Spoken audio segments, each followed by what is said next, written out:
সুনামগঞ্জে বৃষ্টিপাত ও ভারতের মেঘালয় থেকে নেমে আসা পাহাড়ি ঢলের কারণে জেলার প্রধান নদ-নদীগুলোতে পানি বৃদ্ধি পেতে শুরু করেছে। বিশেষ করে সুরমা নদীর পানি বৃদ্ধি পাচ্ছে খুব দ্রুত গতিতে। এছাড়া জাদুকাটা নদীতেও পানি বৃদ্ধি পাচ্ছে। এতে আগামী ২৪ ঘন্টা থেকে ৭২ ঘন্টার মধ্যে জেলার নিম্নাঞ্চলে বন্যা পরিস্থিতির সম্ভাবনা রয়েছে। ইতোমধ্যে গত ২৪ ঘন্টায় সুনামগঞ্জ শহরের ষোলগড় পয়েন্টে, ছাতক উপজেলা ও শক্তিয়ার খলাসহ ৩টি পয়েন্টেই পানির স্তর বেড়েছে। তবে সব পয়েন্টেই পানি এখনও বিপদ সীমার নিচে রয়েছে। কালার এক্সপার্ট এবং ডার্ক জ্যাপ সমৃদ্ধ অরিক্স অ্যাডভান্স ডিটারজেন্ট পাউডার আপনার লন্ড্রি এক্সপার্ট। আগামী ২৪ থেকে ৭২ ঘন্টার মধ্যে পানি আরও বাড়তে পারে।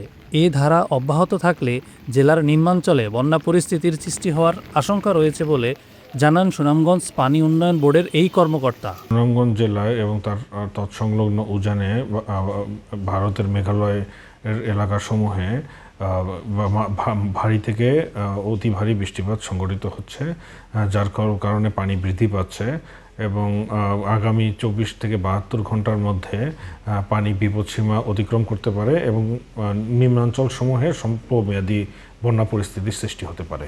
এদিকে গত রাত থেকে সুনামগঞ্জে বৃষ্টিপাত অব্যাহত থাকার কারণে সবচেয়ে বেশি ভোগান্তি পোহাতে হচ্ছে শ্রমিক, রিকশাচালক, জেলেসহ নিম্ন আয়ের মানুষদের। অন্যদিকে নদ নদীর পানি দ্রুত বাড়তে থাকায় বন্যার আশঙ্কায় উদ্বিগ্ন হয়ে পড়েছেন নিম্নাঞ্চলের বাসিন্দারা।